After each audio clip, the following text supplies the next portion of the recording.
191 Collabs, presented by Pinnacle Financial Partners, brings Grizz Nation hyper-local Grizz gear from Memphis designers. The next drop is the Top Notch collection from proud Memphian Brandon Hobbs and his clothing brand M-Town Merch. The homage to Memphis culture, classic sportswear, and elevated street style is only available at the Grizzlies Den on Friday, November 7th when the Grizzlies host the Dallas Mavericks. Get your tickets today at grizzlies.com/tickets or visit the FedExForum box office.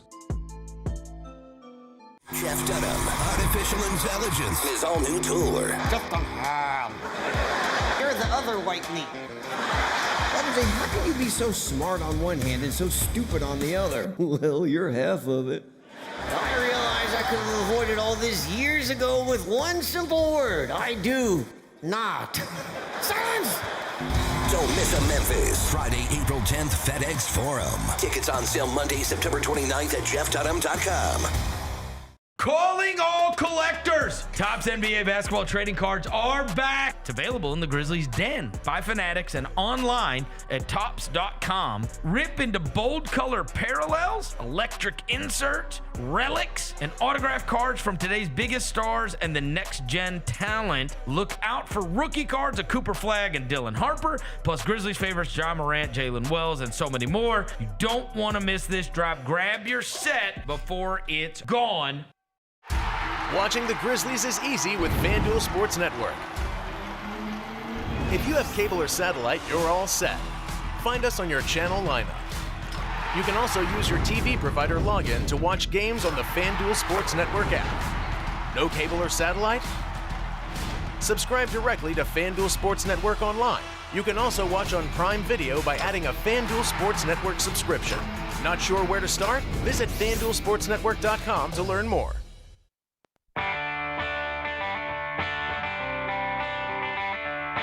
Live from the Built Ford Tough studio at FedExForum, it's the Gary Parrish Show, presented by Ortho South, on YouTube at Grind City Media and the official Grind City Media app. Now, here's your host, Gary Parrish.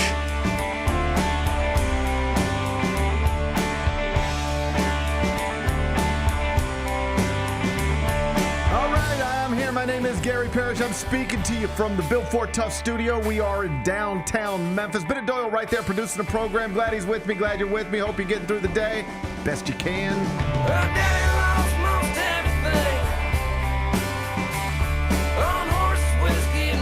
And I hope if you were lucky enough to make it to FedExForum last night, you enjoyed the scene because it was quite a scene. John Calipari, coach of the Memphis Tigers for 9 mostly glorious years, returned to FedExForum last night as head coach of the Arkansas Razorbacks.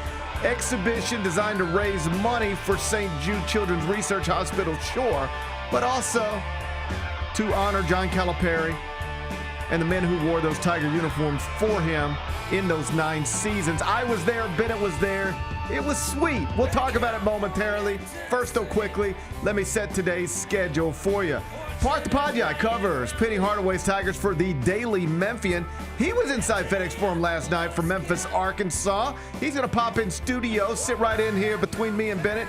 He'll join me in about 20 minutes. We'll talk all things Tiger basketball. When I finish talking to Parth, take a break, come back, do 5 more things you need to know, at which point we'll discuss 5 previously undiscussed stories. Among them, the Grizzlies lost at Golden State last night. Game got away from them in the third quarter. Final score, Warriors 131, Grizz 118. We'll dive into that in about 40 minutes. Freddie Freeman into Game 3 of the 2025 World Series with a walk-off homer late Monday. And, buddy, I mean, it was early Tuesday if you lived in the Central Time Zone or the Eastern Time Zone. The game went 18 innings. It spanned 6 hours and 39 minutes. Shohei Ohtani set some more records. Amazing baseball game. If you made it to the end, you're probably sleepy right now. We'll show you how it ended. We'll do that in just a bit. Travis Kelsey had a big night last night. 6 catches, 99 yards, a touchdown in Kansas City's 28-7 win over the Commanders. We'll spend a little time on that. We'll do that later on in the show. Ole Miss coach Lane Kiffin had some funny words for the Oklahoma coach who claimed he thought the Sooners were the better football team, even though Ole Miss just beat Oklahoma 34-26. We'll play Lane's quotes for you. We'll do that in the third segment. And Kelsey Grammer, you remember him, Frazier? Yes. He has announced that he just had his 8th child. Oh. At the age of 70. Congratulations. I guess none of that makes sense to me. 8 children doesn't make sense to me. Having one at 70 doesn't make sense to me. I'm over here dying. I ain't even close to 70 yet.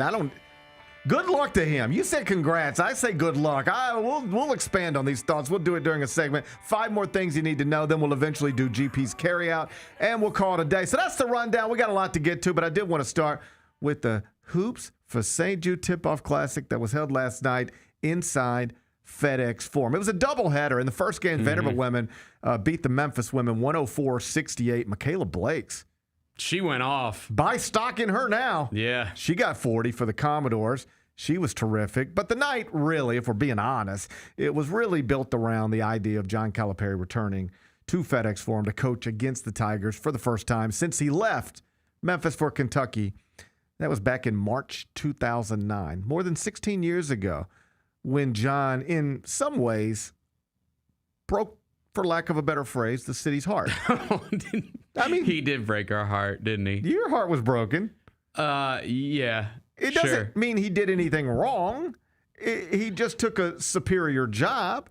Even Rodney Carney, 3rd all-time leading scorer in Memphis basketball history, when he was in here with us yesterday, said, hey, yeah, I would love it if John was the coach of the Tigers forever and always, but, I mean, it's Kentucky.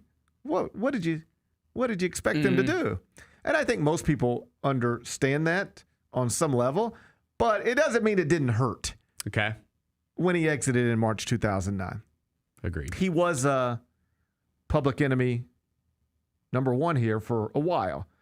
But again, it's been 16 years, and time, they say, has a way of healing things, and it certainly felt like that was the case last night. The Tigers lost a game. We'll get to that.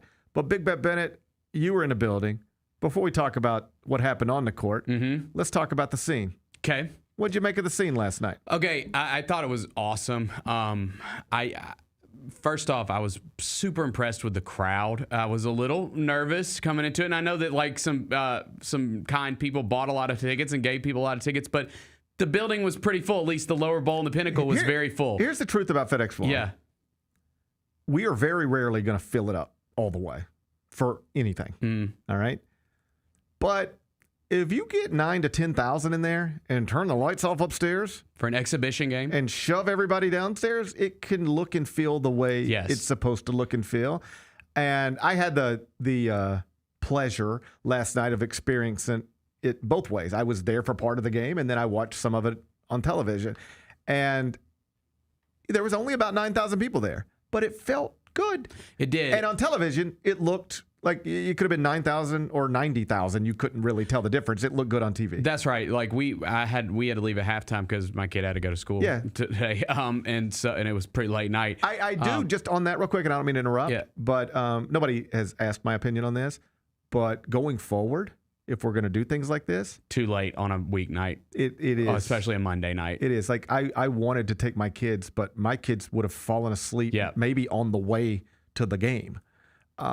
If we're going to do a doubleheader, respectfully, I'd start the women a little earlier. Yeah, maybe like 4 o'clock or something like that. Whatever. Yeah. You can start the women at 4 o'clock or 6 o'clock or 5:30, which was the case last night. It doesn't matter. The same people who are going to be there are going to be there for that. Right. I know for a fact there were people who would have been in that building last night but weren't, because 8 o'clock on a Monday is tough. It's hard to do. Yeah, it's hard to do. But like I said, I watched the second half at home, and it looked great on TV, which was awesome because it is a TV product. The thing about that, if I could have one complaint before talking about how awesome it all was, I didn't love, because they're obviously trying to hit like start times, right? Because it's on ESPNU last night. I didn't love when they introduced all the former players, because it went very fast, and I wish that they would have gone a little bit slower like that and given those guys, especially some of them, their flower. Like, it was like Ronnie Carney, Shawn Williams. It was very quick, very fast, and like I wanted those guys to get the love. You know what I mean? And the fans wanted to give it to them. Yeah. You are dealing with hard outs and That's right. hard it's a television show. That's right. And so But there was a little buffer between when the men's teams came out and warmed up. Between that and them getting all the former players out there and introducing Cal and everything, there was a couple minutes there. I feel like they could have maybe started that a little bit earlier. Yeah, That's my only gripe. That was it. That's fair. Yeah. That's fair. I think the counter argument would be you say that because you want to hear Antonio Burke's name, but you don't really want to hear all them dudes' names and how long it will take to do that. Think about going to a high school graduation. You ever been to a high school graduation? I have. Whew. You want to hear your nephew's name, your daughter's name, your sister's name. You don't need to hear everybody's name. Fair enough. But more than that, because I feel like we're zeroing in on some stuff that you're nitpicking a little bit. Should it have started earlier? Perhaps. Was there a better way to do the introductions? Maybe. Would I have liked John to address the crowd? Yes. Yes. I would have, if they'd have handed me the script, I'd have pulled out a pencil and made some adjustments and said, what do you think about this? Right? That aside, it was just a nice night. It really was. I caught myself, and I guess there's a quote in Jeff Calkins' column this morning at dailymemphian.com from Arthur Barclay, OG, who I saw last night. And I think OG said something along the lines of, I think I've smiled more in the past day than I have in the past 20 years. And I caught myself last night just standing there just like that. Like, look, there's Almami, there's Andre Allen, and they're both smiling. And I was on the court for this, and I just caught myself just looking around and smiling. Like, do you ever have those feelings? Like, this happens. Bergs. This happens to me all the time. So we're going fast through these intros. Yeah. It was still cool. It was still cool. There's Darius Washington, Donald Mack. It is funny. Like, you get 10,000, 9,000 Memphis fans in there, and the majority of them know most of those players and know none of the players on the actual team that they were getting ready to watch play. Right. So we got some learning to do. It was a lot of smiles, a lot of reminiscing. I even just took a lap around the concourse at FedExForum just to see who it wasn't intentional. I was really just looking for tacos in Ghana, but I ended up making an entire lap around the concourse and just bumped into people. And those were good conversations. Like, I just saw a lot of people last night that I had not seen in a long time, and was able to have conversations with a lot of people that I hadn't had conversations with in a long time. And it was just a special night that I don't want to say was long overdue, because I think the timing had to be right. And I don't know that you had to wait till 2025 to get this right, honoring John and those players. But you couldn't have done it 10 years ago. I think it did require him stumbling a bit at Kentucky, leaving Kentucky. It just makes whatever pain still existed for some people, it lessens it a little bit. And as I was standing there last night, whether it was talking to former players or longtime season ticket holders or Tim Duncan or Ed Scott or other media members, it just felt like this is right. This is the way this should be. However you felt in March 2009 or for some of the subsequent years, the truth is that guy who was coaching the visiting team last night provided this city with some of its greatest sports memories, provided you personally with some of your greatest sports memories. And he does care about this place. I think that's been evident. Oh, yeah. I loved his post-game press conference. I thought he said a lot of really good things. Thought he opened up a little bit. I really enjoyed that. Yeah, he's just a very good talker, period. But I can see him, and he did it when he was in here with us several weeks back. He finds himself reminiscing a little bit and then almost catches himself. That's right. Like I gotta have this. Yeah, you know, he almost like wall up a little bit. He starts going down this path and then he realizes, Yeah. oh, you turn. So like even in the thing last night, his opening statement, which was about 3.5, 4 minutes, he would start reminiscing a little bit, and then it would be like, but my guy's got to do the right, exactly. Then he'd circle back to like basketball. His team, you know, we got to guard ball screens better. You know? But you can tell that meant something to him last night.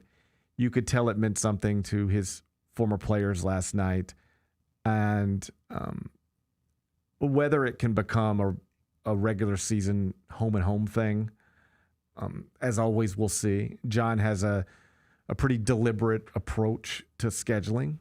And I don't know if playing a regional rival is something that interests him. But it could be something special every time. Dude, it could be such a great game. There was a ton of Arkansas fans. Yeah. They will come. That building will fill up for a regular season Memphis-Arkansas game. No doubt in my mind. I think that's true. Yep. I think that's true. It was a great rivalry between these two schools from bordering states long before John Calipari had anything to do with anything here. And I would love to get that back. And having John as a part of it would be beautiful. That he would come back to FedExForum every 2 years until he retires. The Tigers would go to Fayetteville every other year. That would be awesome.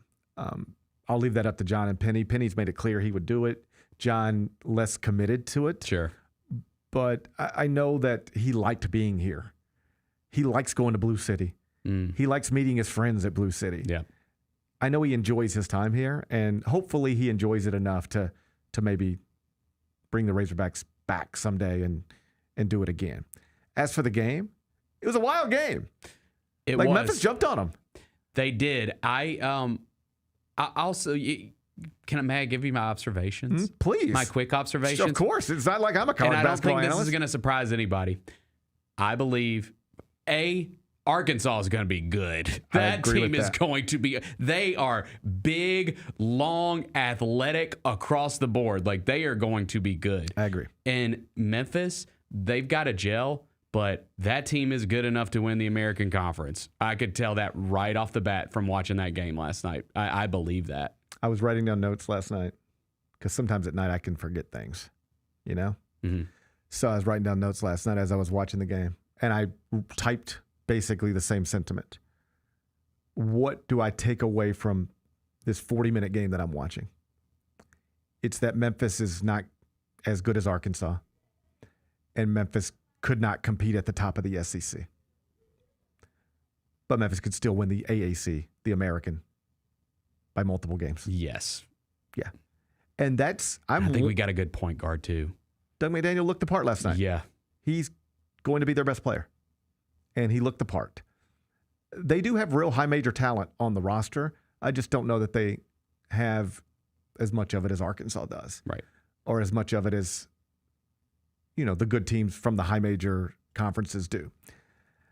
But I'm telling you, and I'll talk to Parth about this in a minute, my fear, if our goal is for the Tigers to be good and that fandemonium Penny referenced a few weeks back to come back and that building to look like last night more consistently than it has in recent years, if those are all the goals, my fear is that this team might be talented enough, good enough to win the American, but that it might really get beat up in the non-league portion of the schedule. Mm-hmm. And then the enthusiasm that otherwise would be connected to the team just isn't there. Because the thing about this city is we do care deeply about things, but we don't show up for things that we deem mediocre. We just don't as a city. And when you look at the way Penny is scheduled in the non-league, and you just look at some computer projections on that, they will have to outperform expectations to have an at-large resume by the time this thing is over. Mm-hmm. I'll just run you through some Kim-Bomb stuff real quick. Open with San Francisco at home. That's a projected win. But then you got a game at Ole Miss. That's a projected loss. Start the season 1-1. Josh Pastner comes to town. That's a projected win. But then you go to the Bahamas, play number 1 Purdue. That's obviously a projected loss. And then you would probably get Wake Forest the next day. I'll give you a win there. But either way, through 5 games, you're sitting at 3-2. I'll just run you through the rest of this. 4-2, 5-2, but then 5-3, 5-4, 5-5, 5-6. That stretch is brutal. Through your first 11 games, because you run through a stretch where you get Baylor, Louisville, Vanderbilt, and Mississippi State. 5-6 is the expected outcome through 11 games for this Tiger basketball team. And you ready for this? They could be 5-6, and I'd still tell you, that's maybe one of the 50 best teams in the country and good enough to win the AAC. But 5-6, buddy, that panic sets in. It does. Around here when you just see 5-6. That's right. But 5-6 is what is expected in the computers right now. Yeah. My fear is that they're going to take some lumps in the non-league, then roll through the American. But by the time they're rolling through the American, people have already clocked out. I hope that's not the case. I hope that's not the case, too. I think that stretch you're talking about, those 4 games, man, if you could get 1, you feel like, okay. If you could get 2, I think you feel great. Like, I think you feel great because those are going to be 4. You think all those 4 teams are going to be good. I would have Baylor, Louisville, Vanderbilt, and Mississippi State all in the NCAA tournament. Yeah. So, and Louisville as a Final Four type team. So likely you're looking at 4 quad 1 opportunities in a row. If you can get 2, you're feeling really, really good, I think. So, but like there is no computer you're going to find that's going to say you are. That's going to expect you to win any of those games. Yeah. So that's the thing. Like I love that Penny has scheduled aggressively. Me too. But it can catch you. And it's one thing to stumble out of the gates when you're a Big Ten team or an SEC team or a Big 12 team because you still got a January and February and early March. You've got a schedule filled with quad 1 opportunities where you can undo some of the damage you've done. Once Memphis gets to the American, there is no place to undo damage. You just beat up. You stumble out of the gate if you're Ole Miss. You take your car to the shop, get it fixed, and now you've got all these opportunities in January and February to undo, what you've done. You take some real damage as an American school against this schedule. Your car's all beat up. You ain't got insurance. You're nowhere to take it. You just got a beat up car the rest of the season. You're just going to keep driving a beat up car. You can't get it fixed. That's my fear. Not my hope. Not even my prediction. But my fear. And last night would maybe be a hint of that. They were good enough for about 20, 25 minutes to play with a legitimate top 20 team. But eventually the talent discrepancy, I think, combined with experience and everything else, a lot of those Arkansas guys have played together. None of these Memphis guys have ever played together. They had it in the broadcast last night. Memphis is one of, I believe, 11 teams in the Division I level with 0 returning players. Yes, they said it 50 times. Yes. So some of it's that, but there's also a talent discrepancy that got them. And you're going to run into a talent discrepancy against Purdue, against Louisville, maybe against Ole Miss, Mississippi State as well. And so that non-league schedule is going to be crucial, not just in an attempt to build an at-large resume, but just to keep people engaged. Like if you were in that building last night when Memphis is jumping on them and making those runs and creating turnovers, and it was lit. It was good. People were into it. Yeah, man. How can you keep that and grow it? It's tough to do if you're losing every other game in November, December. But the way the schedule's set up, it's a real challenge. Enough of me. Let's get Parth in here. I'll ask him about it. Parth up next. Catch us if you can at Southland Casino Hotel and win your share of up to $1.8 million in free play and prizes. Join us for drawings every Saturday in May, June, and July. Each month, over 900 winners will take home free play or drive off in a new car or motorcycle. Be there for all 6 grand finale drawings and try to catch us if you can, only at Southland Casino Hotel. Must be 21 up. Play responsibly. For help quitting, call 800-522-4700. Grizzlies fans know it's the team that gives you the edge. Big River Steel does too. And much like the Grizzlies have recruited legendary talent, We want you to be part of our team. Are you ready to be part of something legendary? Then visit www.bigriversteel.com. That's www.bigriversteel.com.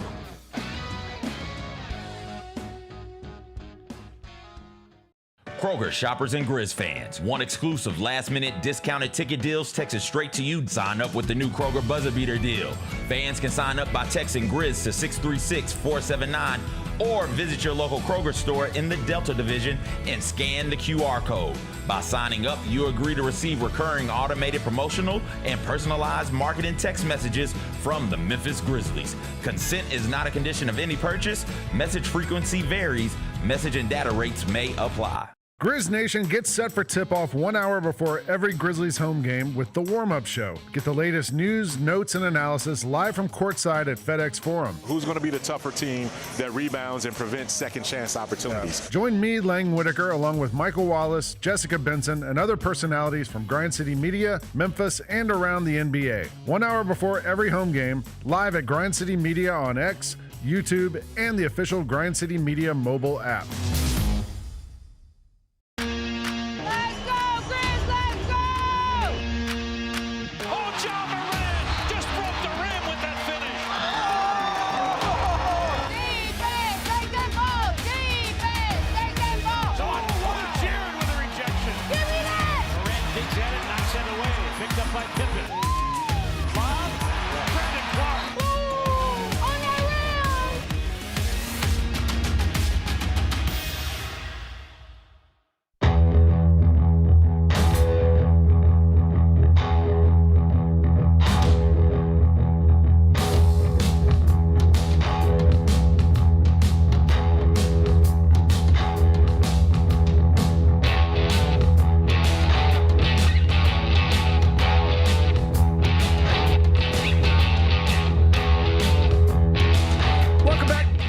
Show presented by Ortho South. We're inside the Built Ford Tough studio, and I'm joined now by Parth Upadhyaya, who, of course, covers Penny Hardaway's Tigers for the Daily Memphian. He was inside FedExForum last night. He joins me now. First and foremost, thanks for getting up this morning. I wish I had better weather for you. I hope you didn't get too wet. I haven't seen the sun in days, it feels like, man. I need it to come back. You know what? Tell me if this makes me selfish. Bennett, does this make me selfish?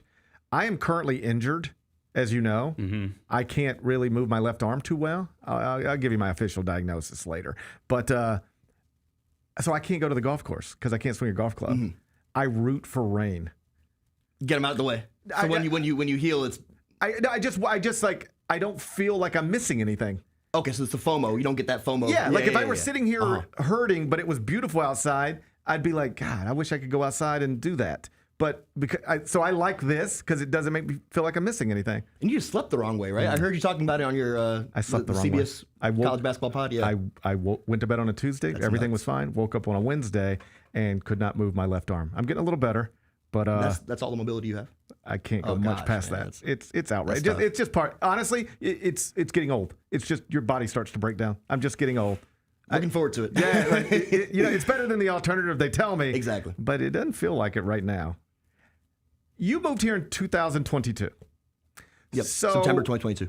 You, of all the people, let's call it 10,000 people that were in the building last night, you were probably one of the few who didn't experience any of the John Calipari era in Memphis. So I wonder, how did last night resonate with you? Bennett and I were both there, but we lived through that and experienced it all. So we were both, you get a little sentimental. Memories pop up. You smile a bit. Did it resonate at all with you what was happening in that building last night? I think so. Okay.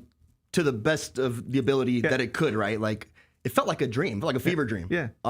When I got here, it was only 3 years ago, but the tone and the vibe around Cal was just so different. I remember I wrote a story when Derrick Rose came back as a Grizzly. Okay. I talked to Cal about D Rose coming back to the city where like his career kind of took off and where he became a star as a Tiger and stuff. And that published at dailymemphian.com. I think it was October 2023. So it was a year after I got here. And there's like 40 comments, and it's like, why are you writing about Cal?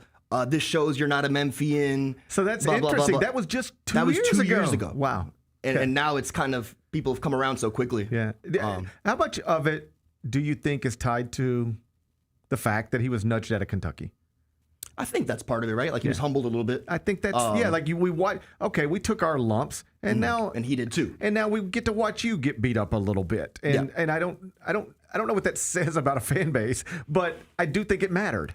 No, I think so. Yeah. I think so. I think and just the way, I think Cal said it too in the post game, right? Like just the way everything was handled with the players being at the forefront of that celebration. Yeah. Like he was kind of almost shielded by those 35 guys that were on the court. I was about to say. Is that fair to say? 100%. Okay. I was about to say that was the real idea behind the players being there, like strength in numbers.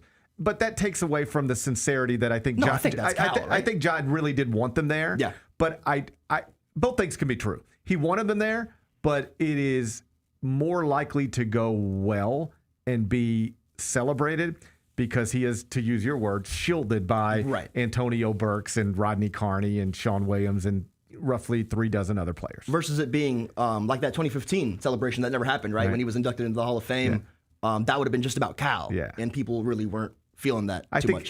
he was smart. Different time as well. He was smart to say, make this about the 9 years, not just about me. Make it about the players, not just about me. And it seems genuine, like you said. I think it was genuine, but also smart. For sure. Yeah.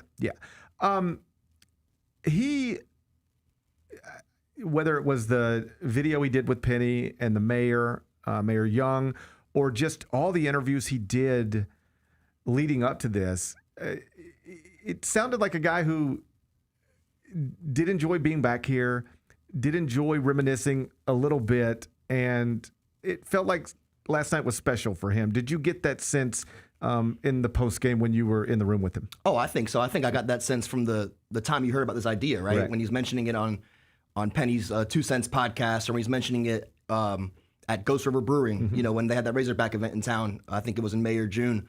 And even at the press conference where they announced the event, like you could see like kind of the emotion in his voice when he talks about Memphis and he talks about the time and everything that he built and rebuilt with this program and the people that helped him do it. Like how many times does he shout out like, random families or people that really weren't a part of the program in an official capacity, but still were very much a part of that building process. He knows how to make people feel like they matter and like they have a place in his head, in his heart. He's very good about that. One of the things I had, my favorite thing last night, it's good to see John and everybody else, but like just seeing the former players, those guys who were like college kids when I knew them, and now they're like grown men with families and their own stories. And one of the things I heard consistently was that they all loved being here. Like Arthur Barclay said, I smile more in the past day than I smiled in the past 20 years. That's awesome. It's really awesome. Yeah. And as you continue those conversations, and Rodney Carney told me this yesterday, there really isn't a connection with these players and the program anymore. They're not back, and they're not invited back too often. Is that something that needs to be resolved, addressed? I had a brief conversation with Ed Scott about it last night, just to sort of put it on his radar. For sure. Because like he's relatively new to the area as well. And I was just like, hey, like the 3rd leading scorer in Tiger basketball history has never been to the practice facility and has never, according to him, been really asked back to. That's nuts, right?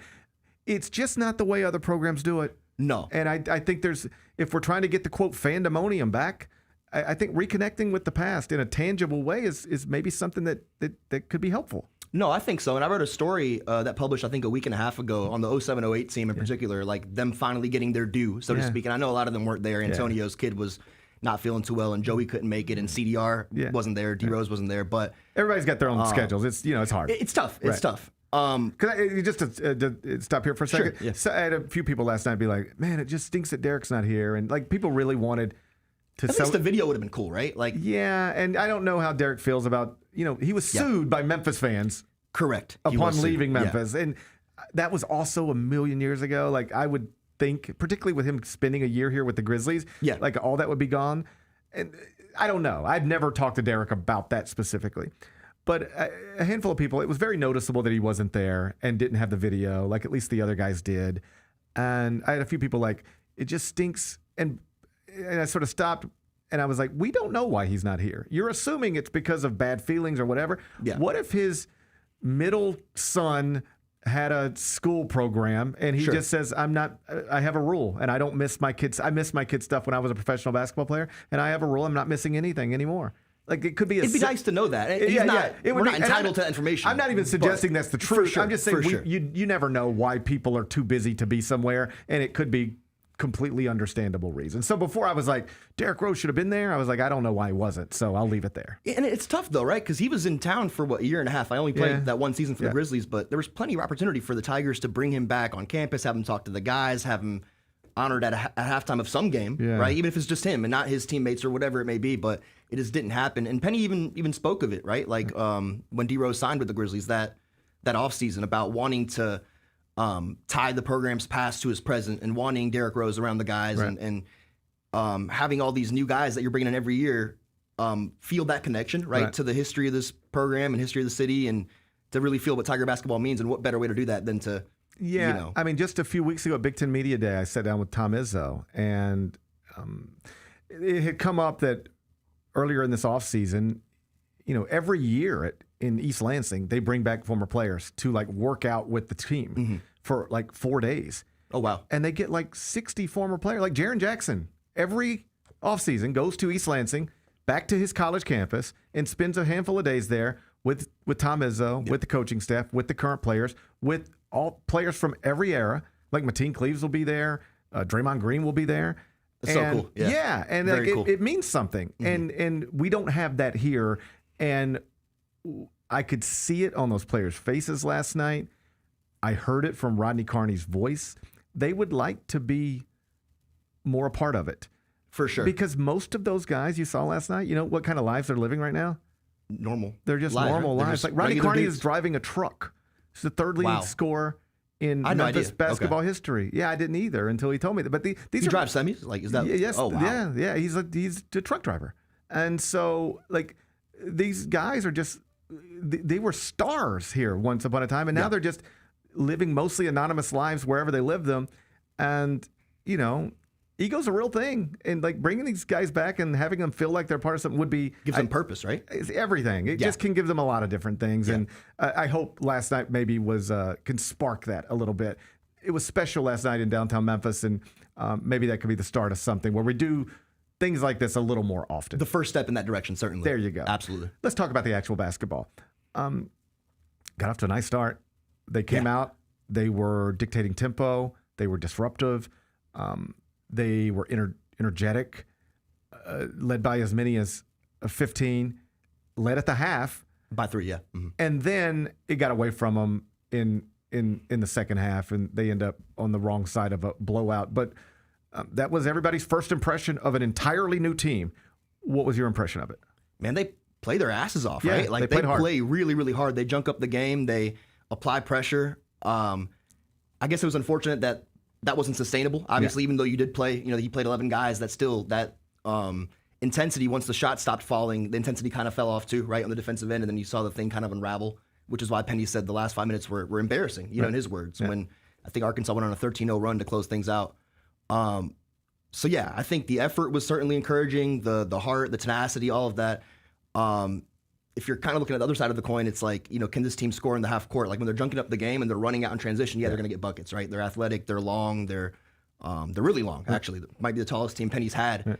But when the opponent kind of cleans those things up and slows the game down, like, how do you score then? Right. And I think that's what we saw be that team's deficiency, along with kind of just a lack of interior presence, even with the length. They were applying pressure off of misses last night, but in some cases also off of makes. That's not normal. Do we think that's going to be something they implement? I know Penny has done it before. For sure. But, I mean, I've talked to other coaches about, like, playing Memphis, and it was like they were pressing off of misses and makes, and we had to adjust for that in the middle of the game. Is that something we're going to see? Yeah, I think we've seen it in spurts, right? Yeah. Like throughout the Penny Hardaway era at Memphis. It's like, I think he's called it a button. Yeah. Like when he needs to press that button, he's got that red button, close to his side. Because it's impossible to do it for 40 minutes, right? Like even if you're playing 11, 12 guys, like this is not sustainable to go 125% for that long. But if you can do that in stretches and throw teams off, like that's not something that everybody does in the country, obviously. Right. And if you struggle in half court, talk to any coach, they'll tell you the best way to resolve that issue is play fast, create turnovers, and don't. What's the best way to play basketball if you can't play in the half court? Score against a not set defense. Don't play in the half court. Don't let them set. Yeah. Try to not play in the half court as often as you can, and the best way to do that is pressure, create turnovers where you can, just keep the game moving. They've got the right guy at the head of that snake too, Doug McDaniel. I mean, I thought he looked phenomenal, right? Everything I had phenomenal heard, a stretch, but he looked excellent. He looked the part. He looked like he could play in that game in any league in the country. I think what I had mostly heard heading into last night was that he would be their best player. He looked like it last night. Is that where you've landed on this? Yeah, I think so. And I think Sincere Parker was kind of that dark horse candidate just because of what he's done in limited playing time throughout his career. Like his per 40 stats go crazy. Like they're up there with PJ Haggerty, David Jones, Kendrick Davis. If you look at what those guys did in Memphis uniforms. But, maybe there's a reason he wasn't playing 35, 32 minutes a night, right? Doug is somebody who is coming from the Power 5 level. Obviously had a roughish year last year at K-State, but a lot of things went wrong at K-State, right? You go back to Michigan, no, he didn't win, he didn't make the tournament, but, he shot the ball well, was an elite facilitator in a really tough league. So I think bringing all that, along with maybe a step up in kind of the off-the-court stuff, the leadership, the bringing guys together, rallying teammates, I think all of that makes him the alpha on this team, both on and off the court. What did you make of Aaron Bradshaw? He looked good. Yeah. He looked good. 8-4, right? In 18 minutes and fouled out. Yeah. I think that's not just with Aaron, but with the entire team is a concern, protecting the basket. How are you going to do that without fouling? And it seems like they don't have a Musa Cisse, right? They don't even have a Dane Danger. Right. So I think there's a ways to go there, but it looked semi-encouraging, I thought, from Aaron Bradshaw last night. He's an immensely talented guy. For people who aren't familiar, 5-star recruit coming out of high school, went to Kentucky to play for Cal. Had a off-season injury that cost him time, and then he never really carved out a role there. He had some glimpses where he blocked this shot or grabbed that lob, but it was just glimpses. Goes to Ohio State and same type of thing. Never really fit in there either. Right. Had an off-the-court thing there. Right. And so that is there's a common thread there between the transfers, Memphis, the best ones they brought in, it's high major transfer, down transfers with some, stuff connected to them. My point is this with Aaron Bradshaw.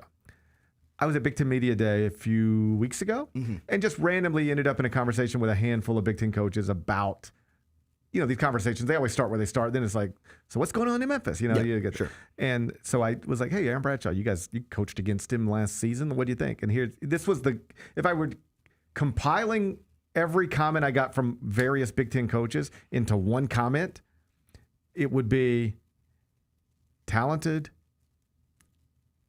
was never going to flourish in this league or the SEC, but put him in the American, and he can just overwhelm those players. Because nobody looks like him. Nobody looks like him. He looks like somebody you'd make on 2K. If I plug in 2K right now and make my own player. That's the first thing, I think I've said this to Bennett before, the first thing you're going to notice about him, Aaron Bradshaw, when you get into the AAC, the American, is that he is different than everybody in that league.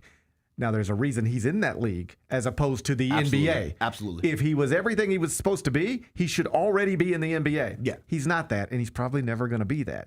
But he was projected lottery twice, right? Coming out of school and then last year as well. I mean, don't look it up. But did I have Aaron Bradshaw projected as a lottery pick? I think a lot of folks did. Yeah, I wasn't by myself, but it was wrong. But that's the talent. He's not ever going to be that, I don't think. But can he be a dominant big in a league outside of the traditional power structure? Yeah, he can. I think absolutely, yeah. Yeah, and I suspect that he will. Again, the bigs he was playing against last night, he won't see those in the league.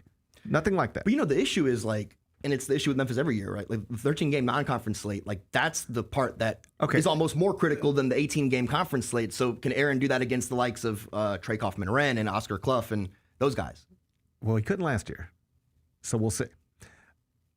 Let's talk about that non-league schedule, because for sure, if it were up to me, if you could do something like this, I would flip it. I would rather play that conference schedule first. Warm up. Yeah. Not just warm up, but just keep the good vibes good for as long as they can be.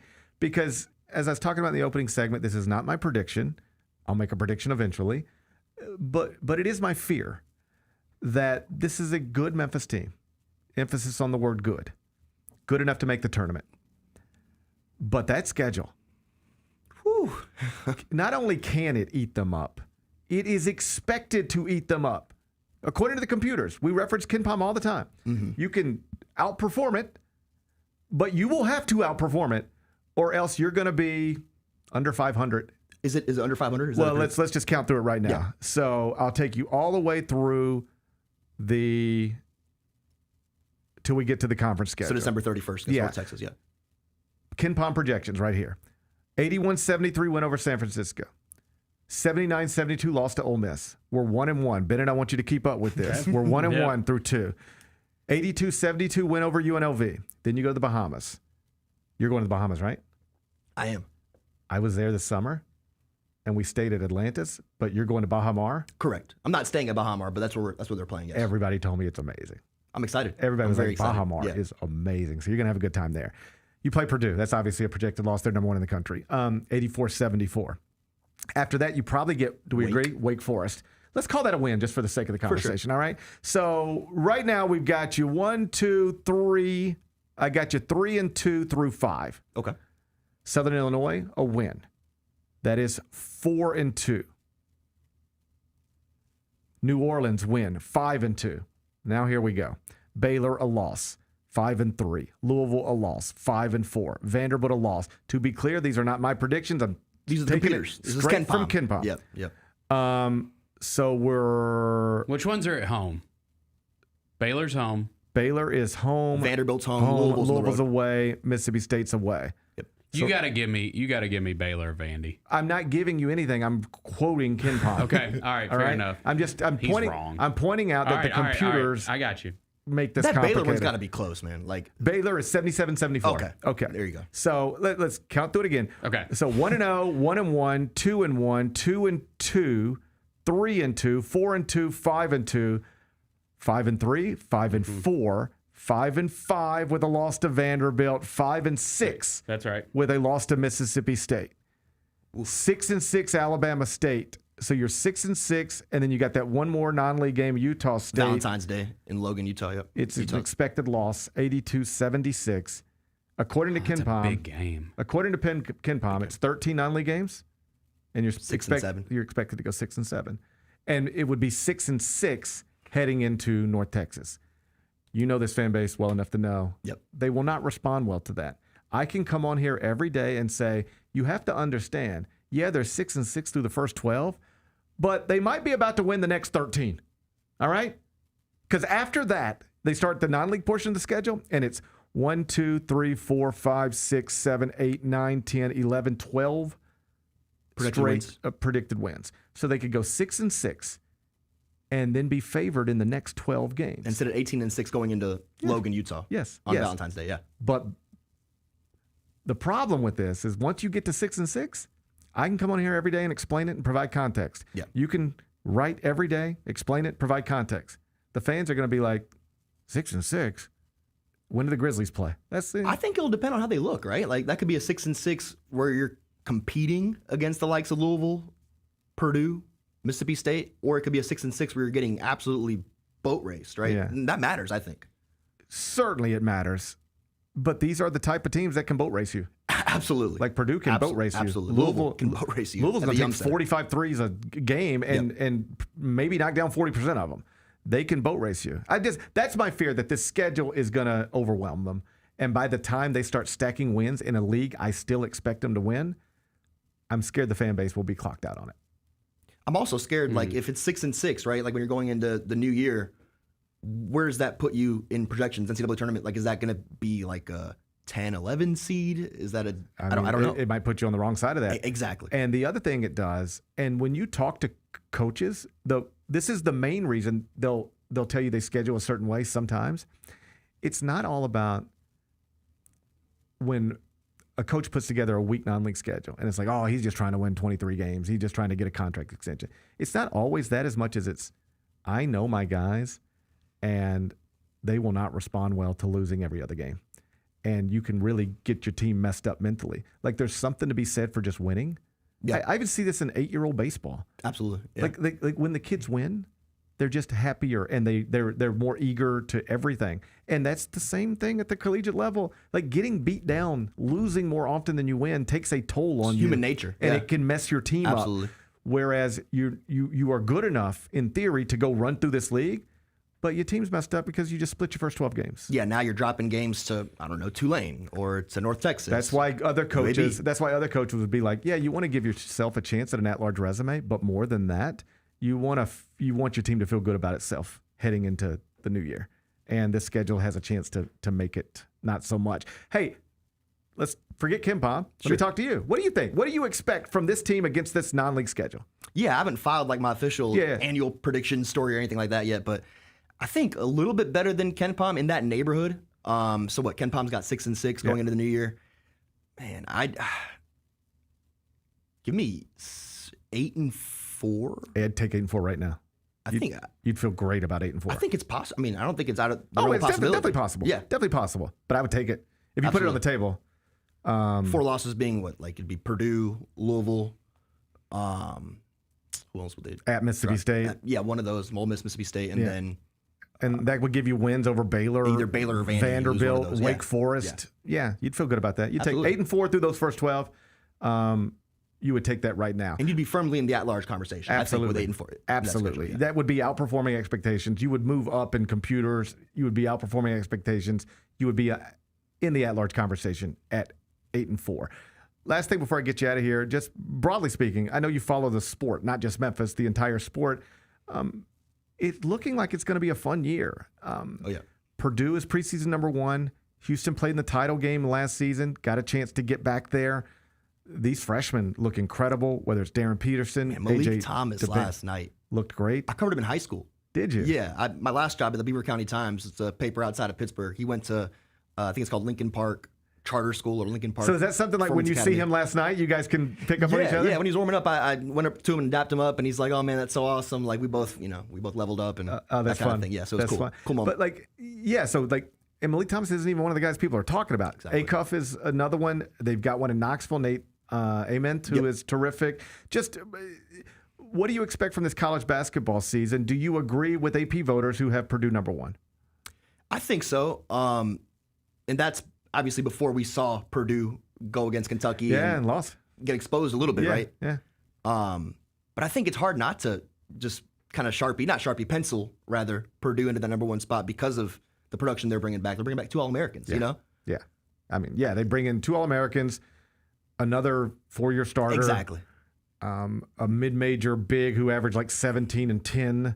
An Israeli guard who was great in the under-19 I was stuff. gonna say the portal, the new additions, Oscar Clough and they Israeli are, guard. Yeah, they are the safest pick. I went with St. John's, and I'm just sort of stuck with that now. You're one of the only ones, right? I'm out there. I'm out there. Yeah. I'm out there on an island with St. John's and on an island that DeBansa will be better than Darren Peterson. You're on an island with that one? I think that too. I mean, it's starting to shift, right? It is starting to shift. He went, Darren, DP went crazy, like against Louisville. He's awesome. He's awesome. Like, I talked to Bill Self about him last week. Like, keep in mind, Bill's coached Andrew Wiggins, number 1 pick in the draft, Joel Embiid, MVP. He said Darren Peterson's the best player I've ever coached. That's nuts. He's already says, at this stage, he is better than anybody I've ever coached, and yes, I've coached an MVP. So you think he can be an MVP? Yes. Like, it's not even like... There's no hesitation. No. That's amazing. It's like, oh, he's special. Then you turn the cameras off. Then it gets real interesting. I mean, you have no idea what you're about to watch. Like Darren Peterson might average 30 points a game, like lead the nation in scoring. Like they just gonna run action with him every possession. And people have been low on Kansas. I guess rightfully so with how the past few seasons have gone. But if he can be what he's supposed to be, or what he can, then they'll be better. They'll be better than they're supposed to be. And Bill will have the bounce back season. So Parth, hey, listen, always good. I kept you too long. You're good, man. Always good to see you. Fun talking to you last night. Make sure you read him dailymemphian.com. If you're not a subscriber, you should be. We've got multiple wonderful publications covering Penny Hardaway's Tigers on a daily basis. I'm subscribed to both. I appreciate your time. Thank you for being here. Thanks, man. Appreciate it. All right, buddy. That's Parth Upadhyaya from the Daily Memphian. When we come back, turn our attention to the Grizzlies. Stayed up for that last night. World Series. It was a late night last night. We had I'm wrecked. Grizzlies on the West Coast, World Series on the West Coast. We'll talk about both things next. Gary Parrish Show presented by Ortho South. Grizzlies fans, dunks, dimes, and no-looks are great on TV, but nothing compares to catching them IRL. And that starts with buying tickets at Ticketmaster, the official ticket marketplace of the Memphis Grizzlies and the NBA. Ticketmaster gets you to the game so you can catch every highlight in person. From seeing your favorite Grizzly stars up close to hearing the squeak of the sneakers on the hardwood. Put that jersey collection to use and get tickets at Ticketmaster. There's no better brag than saying you saw it live. See you courtside, Memphis.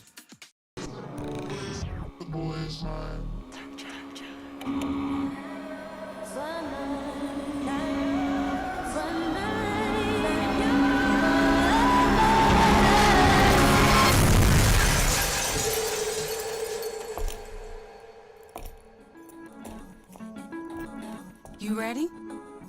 I've been ready. What are we waiting for?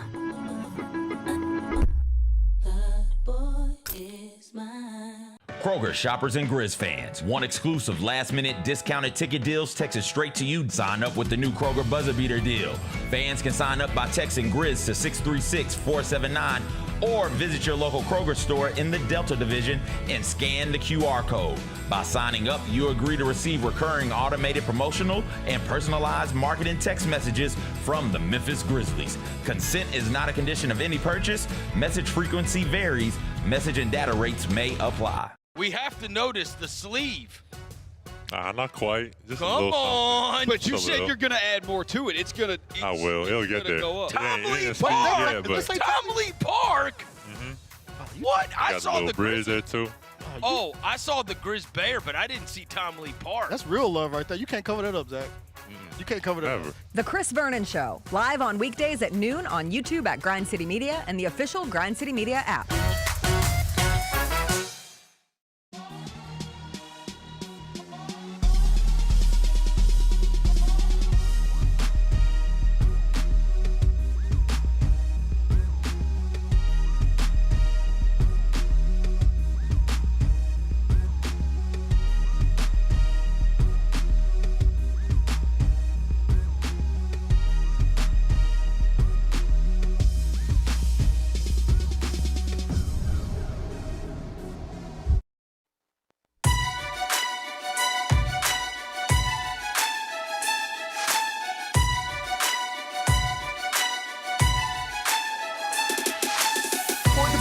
Can be unpredictable, unforeseen, and unscheduled, and Ortho South understands this better than anyone. Since your injuries don't make appointments, you don't need to either. That's because Ortho South welcomes walk-ins during the weekdays, in the evenings, and even on Saturdays. So next time an unforeseen injury makes an unscheduled appearance in your life, visit orthosouth.org to find your nearest urgent care location. Just walk in and Ortho South to take care of everything, especially you. Learn more at orthosouth.org. That's Ortho South at orthosouth.org. Bennett, I was a walk-in yesterday at Ortho South. Were you really? I walked in. Did they take care of you? They take care of everything, especially you. They took care of everything, especially me. Good. Yeah. I've been diagnosed. You sent me. What's your diagnosis again? My official diagnosis is you're looking at a man with rotator cuff tendonitis. You better be careful with that. I have rotator cuff tendonitis. That could turn into a rotator cuff tear. Let me show you what I got. I love this. Do you have a sling in your bag? No. Oh, what you got there? I've got more steroids. Oh. I'm on steroids. That's fine. That ain't that good. That ain't that cool. Well, what do you want? I don't know. I can get you We'll talk off air. Just tell me what you want. I can get you what you want. I mean, I know people. You got me all excited. No, I mean, I just was going to show you my steroid pack. Gotcha. I have a steroid pack again. This is the second time this year I've been on steroids.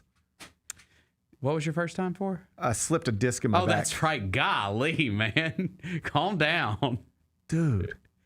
It's embarrassing to tell people how you get hurt. Mm-hmm. Oh, dude, I have to walk around telling people my butt's sore from my sciatic nerve. I got the LeBron injury. A sore butt, huh? Yeah, dude. I got a sore butt like LeBron. I wanted to be like my king. Yeah, my butt's fine. My butt's good. Yeah. My butt feels good. Good. Yeah. My butt it's really feels... like my lower back. Yeah. That's what you should say. Yeah. You don't say your butt's sore. Just say lower back. I mean, you can say whatever you want, but you know. That's what they said for LeBron. That's what LeBron has. The king injury.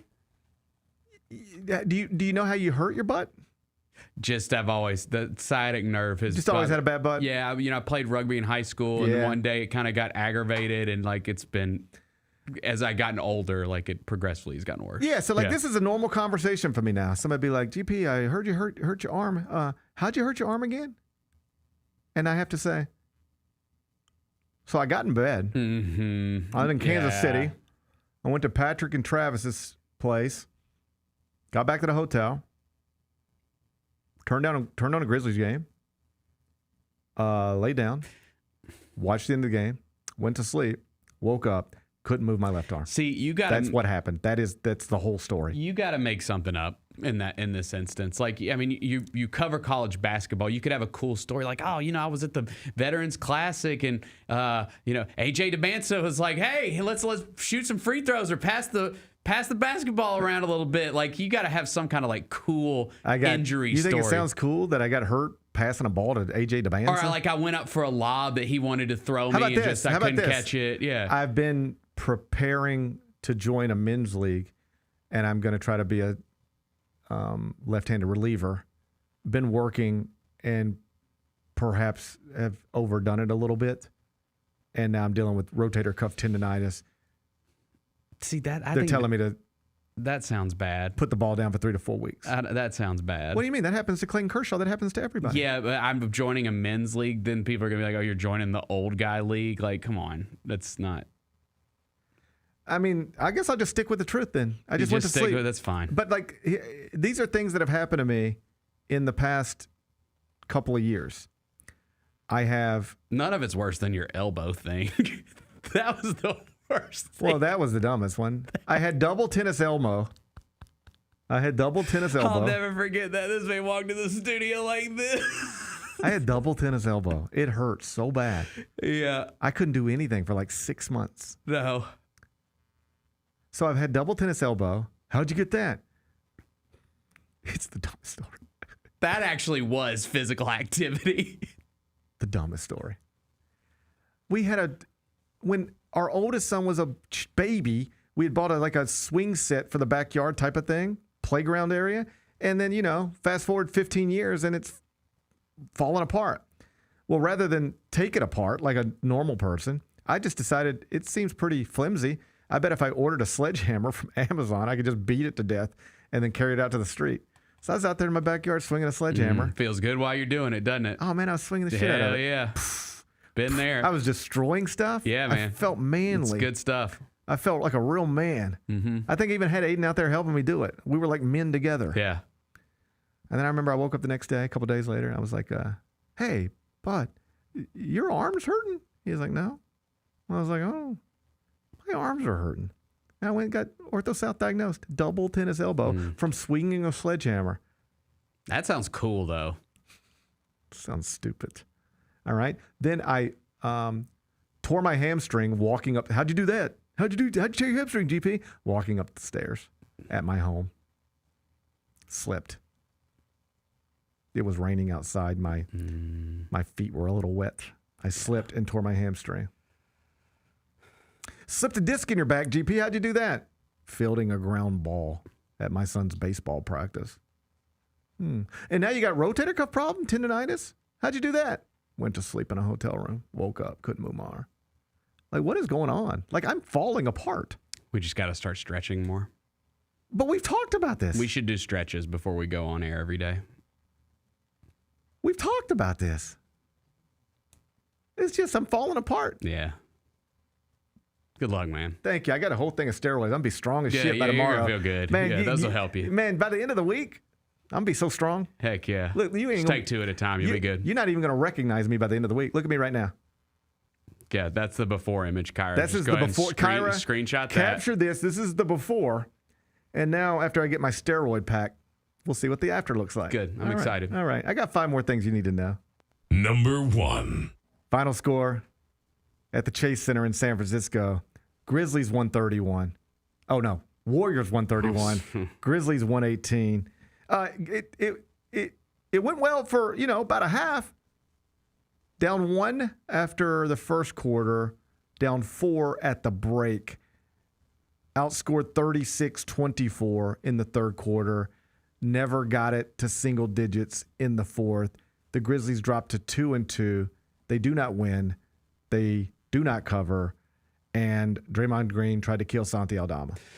So the loss doesn't really bother me because the Warriors, I believe, are awesome and have a chance to compete for an NBA championship this year. And they've been together a long time. We're figuring it out. We're just figuring it out. The loss doesn't bother me as much. That Draymond thing, and I've heard the same sentiment today from a lot of people. That was just that cannot go down like that from multiple angles. You remember when it came out that he was close to maybe signing with the Grizzlies? Yeah. And people were like, and by people I mean like I think Vernon, Roser. People were happy, like, ooh, I would have loved that. Oh, if they signed him tomorrow, I would be happy. I'd be great with that.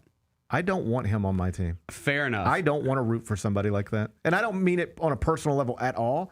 I just would not want to have to rationalize his bullshit all the time. And it is that. And I agree. Like, first off, like if you're the refs and Eric was getting mad on the broadcast last night, rightfully so, like you cannot let that happen. Like it is one guy being allowed to do that kind of stuff. He's the only player in the league that's allowed to do that kind of stuff. The skipping around after Santi misses the free throws, obviously grabbing him by the neck and throwing him to the ground, and there's just nothing comes out of it. Is he the toughest guy in the world? What do you mean by that? Because that is the only explanation for why somebody hasn't dealt with him. Oh, there is fear. I believe there's fear from the refs of him. I do. I don't even mean the refs. I mean somebody else. I mean, why won't somebody else throw him down? Bro, and this is the second part of that. Like, that cannot happen that way. Like, someone has got, if the refs aren't going to do something, someone's got to do something. You cannot let Santi Aldama be grabbed by the neck and thrown down on the ground like that. Someone's got to. I'm not saying you punch the guy in the face. I'm not saying anything like that. Someone's got to do something. I am not the type of person who's always talking about somebody needs to get their ass beat, right? I'm not a fighter. I don't really believe in it. When I see two men talking about fighting each other, I think it's silly. I'm not impressed by it.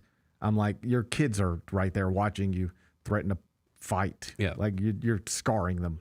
Like I'm never anything but confused by it, right? But when it comes to Draymond Green, like somebody has to do something about him. If the league is not going to stop it, somebody has to. Dude, what should have happened after that, in my opinion, because obviously no one was going to get in his face or do anything in that moment when that happened. But you best believe when you come down the court on the next end and you got the ball in your hands, you're getting a hard foul. Like you're going to be on your ass. Especially since that one corrected by the officials. It is almost like the Caitlin Clark thing, but in reverse. In other words, it got to a point with Caitlin Clark where people were saying it wasn't that one person was going out and hitting everybody. It was that everybody was hitting this one person. And it got to the point where people started saying, somebody has to do something about this. You can't let her, your star, get hit like this over and over again. Everybody is taking cheap shots at her. Somebody has to do something. A star is born. Here comes Sophie Cunningham. That's how Sophie Cunningham became Sophie Cunningham. Yeah.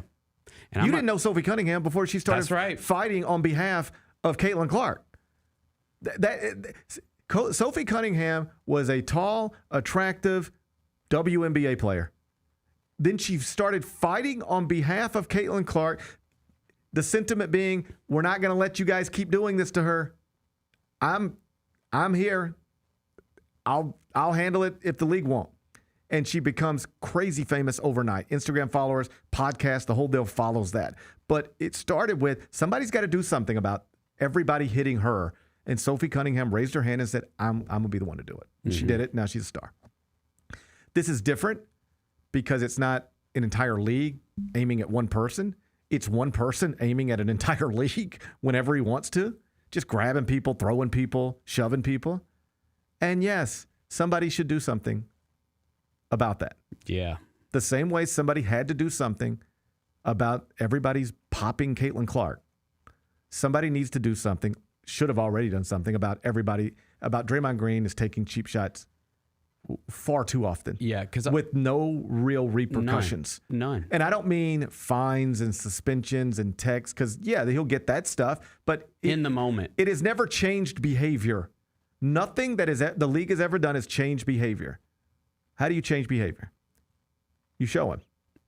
You ain't gonna do this. You're not gonna do this anymore. No, you're not gonna do this, bro. The next time you put your hands or your arms in any sort of non-basketball way on Santi or anybody else on our team, just know that the next time you come down the court, we are at our next stoppage in play, we are putting in the biggest dude we have.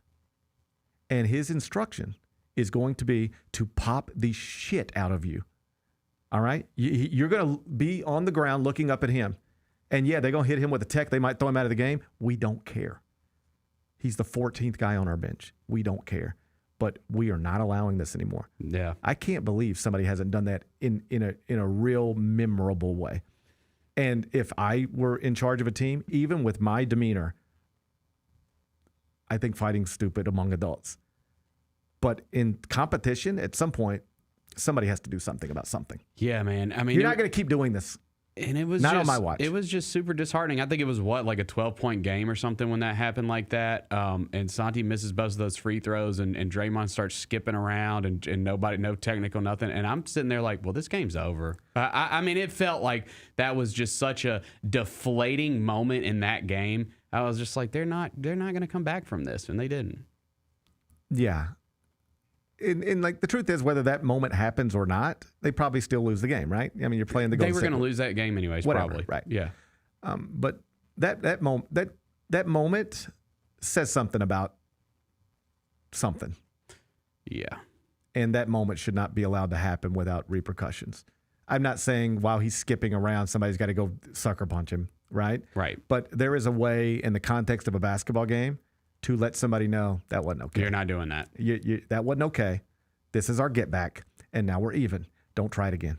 Right. There's a way in the context of a basketball game to make that clear. And I'm not even talking about this strictly from the Grizzlies' perspective. Draymond will do this to somebody else of course. next week. Yeah. I'm talking about it would be my perspective regardless of NBA team I'm on. That guy is not going to be allowed to take cheap shots and skip around on us. All right? We're going to pop him. Mm-hmm. He's going to have to look up at us. All right? We'll take our fine. We'll take our tech. We're not going to let somebody pop our player and then skip around. We're not. That's not okay. He's been doing that to us for a minute now. Yeah. I would never, you ready for this? Never let that happen again. No. I would never let that happen again. And that would be clear in my locker room. Hey, we're done with them for now. On to Phoenix. But we're going to see them again. And if any of you let that dude take a cheap shot at any of you, shame on you. Somebody's got to do something. I'll let you guys figure out who's got to do something. Somebody's got to handle that. Number 2. Classic World Series. Dude, I'm so tired. I watched the whole thing. Final score, Dodgers 6, Blue Jays 5 in 18 innings. Yep. It was 6 hours and 39 minutes. It ended at roughly 2 a.m. Here in Memphis.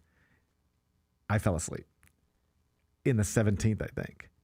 But I haven't had more fun watching a baseball game up until the point where I could no longer hold my eyes open. My wife actually stayed up, watched the whole thing. Yep. She woke me up to make me see Freddie Freeman just ended this. Yes. So I saw the celebration, all of that stuff. Have obviously gone back to it this morning. But my God, that had everything. That had everything. And if you were ever trying to convert casual sports fans into people who will actually watch the World Series, I don't care about the World Series. I don't care about baseball, but now I'm kind of in that's that. Everything that happened last night creates that. So it was so funny. John Smoltz on the broadcast last night I think we were in maybe the 12th or something like that. And he's saying, we're at this point in this game where, and he was saying it shouldn't be this way, but we're at the point in this game where all these teams are trying to do is go for the home run. Yes. That's it. They're all just swinging. And so that's why I didn't want to go to sleep, because I'm like, I want to see the moment, because it's going to happen, because both of these teams are just swinging. They're trying to go for the kill shot. and they're all tired, and it just, and we got it. It was cool, man. It was a good moment. It was awesome for a million different reasons. First off, it's another all-time great Shohei Ohtani game. I mean, we are watching something unlike anything we've ever seen before. Last night, he goes 4 for 4, 2 homers, and 5 walks. They intentionally walked him the last 4 times he came up to the plate and indicated afterwards, the Toronto manager, that they might just keep walking him the rest of this series. I don't think that's practical when you've got Mookie Betts and Freddie Freeman right behind them, but it seemed to make sense last night. You're just the lesser of 2 or 3 evils. It's just you're picking between bad options, and pitching to him is the worst, it appeared. I mean, he launched 2 more homers last night, showed more emotion on the second one than I think he's ever shown. I agree. On a homer. And then they just started walking him. He becomes the first player in World Series history to ever reach base 9 times in one game. I mean, just outrageous. So you got the Shohei thing happening. Like you're watching, like we all sit around every day, at least they do on, get up in the morning and reminisce about Michael Jordan. Remember when Jordan, Game 6 and Jordan, and this is what we're watching. Yeah. I mean, he delivered a game unlike anything we had ever seen. Quite literally. 3 homers, 6 innings pitched, 10 Ks. Called the greatest individual performance by a baseball player ever. That was 2 Fridays ago. Then he does this last night. And oh, by the way, he's pitching tonight. Crazy. He's outrageous. So we get that. Then we get Clayton Kershaw coming in. All-time great pitcher, first ballot Hall of Famer, generational talent, best pitcher of a generation. People describe him that way, but he is not great anymore. He's retiring when this is over. He enters in a tie game. It's a bases loaded situation. And that is possibly the last appearance he ever has in a Dodgers uniform.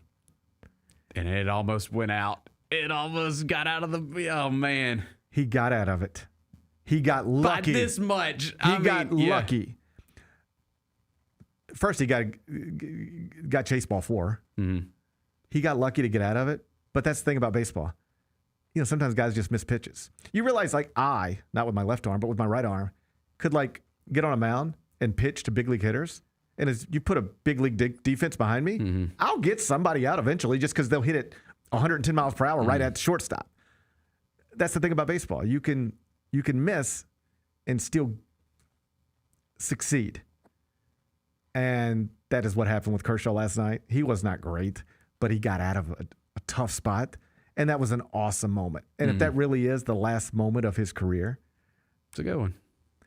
And the alternative would have been he gives up a run, they lose a game, and that's the last. And it just that was maybe the end of his career. Like the stakes were certainly high. And he gets out of it. So as I tweeted last night, unless you're a Dodger hater or a Toronto fan, that was awesome. And then it's just scoreless inning after scoreless inning after scoreless inning. We get to the 18th. It's almost 2 o'clock in the morning here in Memphis. Let's watch the ending together. Freddie Freeman. Los Angeles.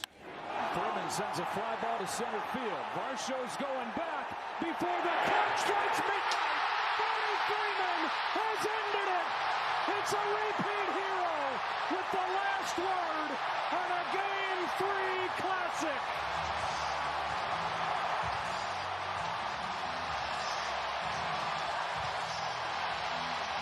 Nothing better than a walk-off homer. And if you notice, the crowd doesn't get into it until they know that it is a home run because they had caught 3 at the wall, right? That it was just, there was so many moments where like, oh my God, we're going to do this again. Well, you get that cool Southern California air and the ball just sort of hangs up there a little bit.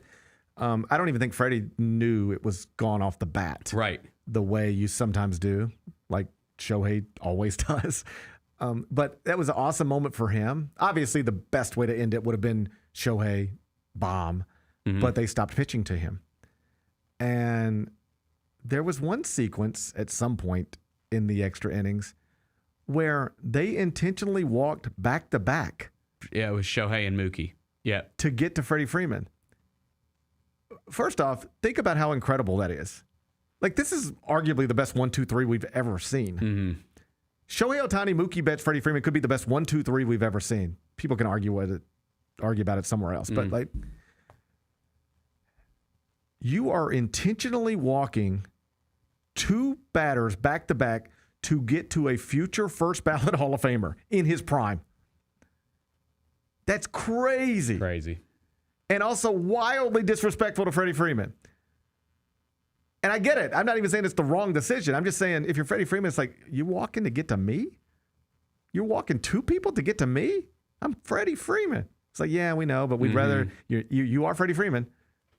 You're not Mookie Betts. You're not Shohei. So we'd rather pitch to you than them. Right.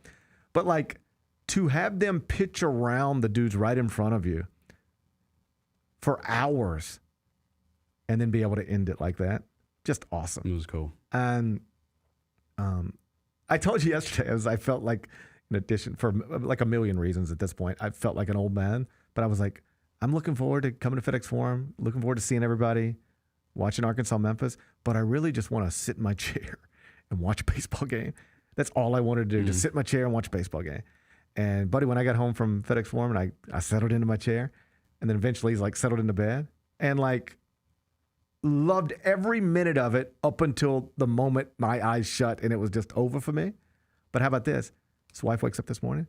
Like, she don't care about any of this stuff, right? She'll watch it because, like, you don't really have much of a choice. It's just going to be on in her house. You know what she said? So what time's the game tonight? You want to get wings? She's fired up. Let's go. Now she's ready. Let's go. Now she's ready for Game 4 of the World Series. I'm ready. I'm ready, too. Yeah. What do we root for here? I want the Dodgers to win. Oh, I hate the Blue Jays. Are you kidding me? I'm loving this. But I also I think I'm the only person in the country, not besides LA people, that's not rooting for the Blue Jays. But I want as many of these games as I can get. So I'm always like, well, if the Dodgers win tonight, then we could only have one game left. I want more than one game left. So should I root for the Blue Jays? But if I start rooting for the Blue Jays, then I could get caught in a situation where now I'm having to hand a World Series trophy to Toronto. Plus, some of my close friends are Dodgers fans. I don't care. I'm going Dodgers. Okay. Yeah. Okay. I guess I'm going Dodgers too, because what do you want tonight?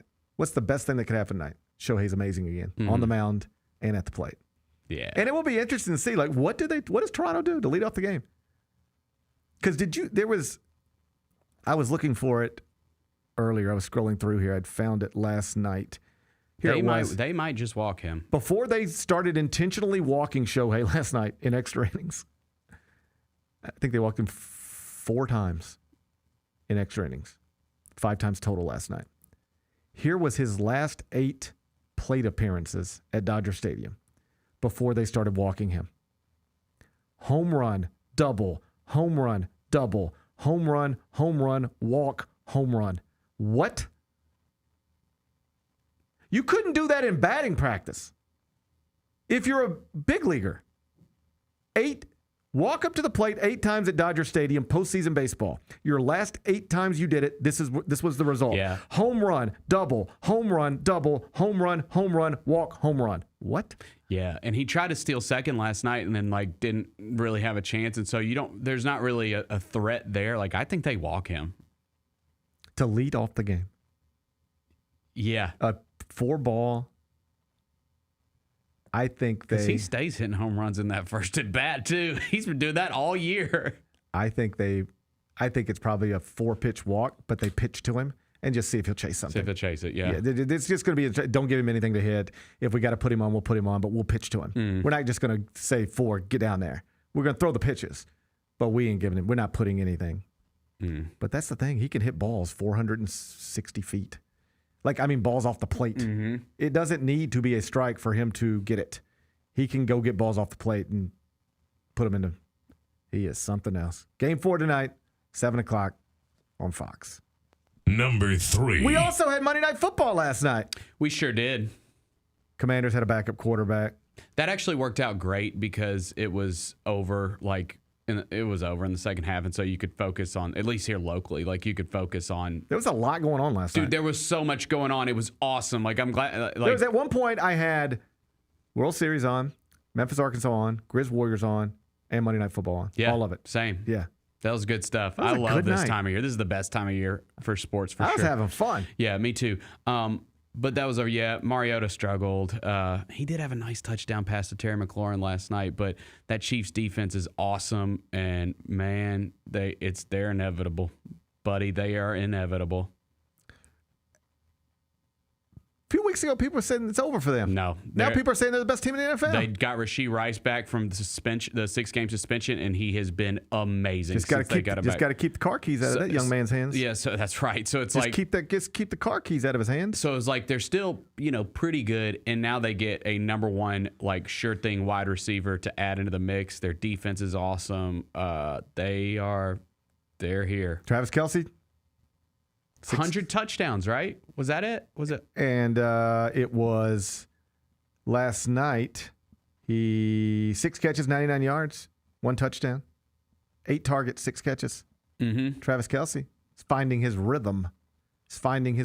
Yeah, it was his 100th touchdown, career touchdown. Yeah. Well, good for him. Including the playoffs. All right. Well, the Chiefs are good again, huh? The Chiefs are good again, man. Yeah. Well, that's nice to hear. I think that's going to be the massive game this weekend. Buffalo. Yeah, Chiefs at Bills. You think that stadium's going to be rocking? I think the stadium is going to be rocking. Dude, that's going to be a hell of an atmosphere. Are we doing that on Sunday night? I want to say it's the...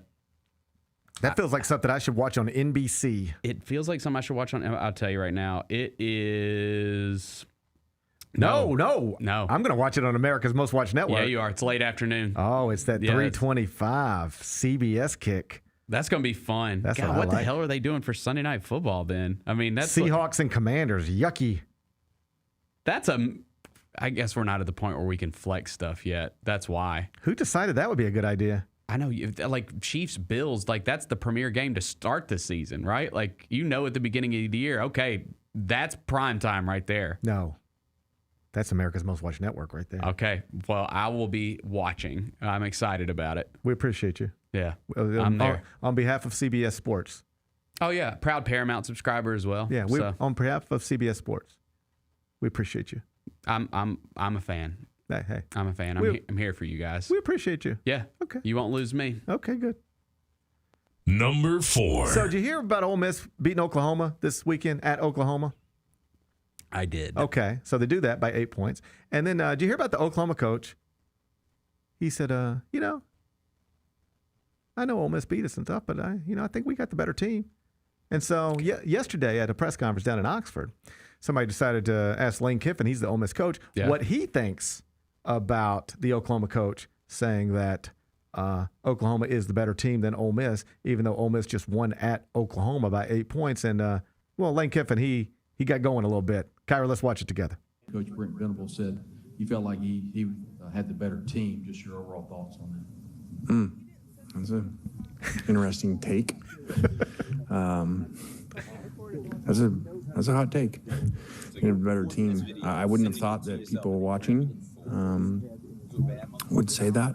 I felt that we won at their place in weather that as a defensive head coach you would normally wish for, and won by 8 points. And I think we left a lot out there. I think we should have won by a couple scores. So I don't know how he evaluated that game, that they were the better team. I mean, we had way more yards, 21 first downs to 14, and we played 87 plays of offense, and they had 1 sack and didn't force any turnovers. That's a interesting take, but whatever he needs to say. And also following up to road trips. Maybe to Georgia. they had the better team last year too when we beat them. Sorry. Yes, sir. Following up on the road against Georgia. Maybe we had the better team in Oklahoma when we beat them 55-19 in the national championship. Maybe we had the better team at Clemson when we beat them 45-40 in the national championship at Alabama. Next question, my bad. You got me on that. Lane had receipts. Brent Venables needs to pipe down a little bit. Yeah, that was embarrassing. You got to know if you say that, that he's gonna I mean, Lane is going to go back at you. He'll clap back. Yes. He won't take the high road. No. Be like, oh, yeah, You saw what he did to that Oklahoma player during the broadcast. Like, there's a different coach. You'd be in that same press conference, and they'd be like, Coach Venables said that he thought he had the better team after this weekend's loss to your team. What do you think about that? And there's a different coach who would just say, well, like, Coach Venables is doing a wonderful job there. And I will say, I mean, the scoreboard is not always a great indication of like who the better team is and isn't. And so I get his point. I like my team and I like the way we performed, but he's doing a great job there and he's got a really good team. Just leave it like that. Don't even want to get involved in it. Lane's like, what? No. Let's talk about it. I'll talk about it. And then I'll have the receipts of every time I've been matched up with this guy, whether it's head coach against head coach or I'm an offensive coordinator. Let's just run through it. Let's see how many times I've smacked him around a little bit. He's good. He's not scared to do it, and he's good at it. Like I've said over the past week or so, since his name started getting connected to different jobs, first Florida, now LSU, he can do whatever he wants because I think there's compelling reasons to stay at Ole Miss, but also understandable reasons to explore the LSU job or the Florida job. No matter what Lane Kiffin does or does not do, I will not criticize him for it. I do not believe, because I could understand any decision. But all of that acknowledged, I like him as the Ole Miss coach, and I hope he stays there. Like, I like Ole Miss being good, and I like Ole Miss being interesting, and I like him as the Ole Miss coach. He seems like if you were trying to create a character to be the Ole Miss coach in Oxford, Mississippi, he seems like the type of character you would create. Just play Memphis. Well, Bennett. Don't be a coward. Just play Memphis. Bennett. Can't go scheduling for Lane Kiffin, okay? The SEC is going to start making him play 9 games and plus a Power 4 opponent. He ain't scared. And that's a lot to ask of a... No, it's not. A lot to ask. No. It's a lot to ask, all right? Just play Memphis. It's a lot to ask. That's all I ask. It's a lot to ask. Okay. Lane Kiffin can do whatever he wants, but I like him as the Ole Miss coach. He seems perfect as the Ole Miss coach. So I hope he stays there. I hope I do too. I hope he drags Florida and LSU along. Jimmy, you know what to do. And gets the best contract situation he could ever get at Ole Miss and then decides to stay there. I like him as the Ole Miss coach. Yeah.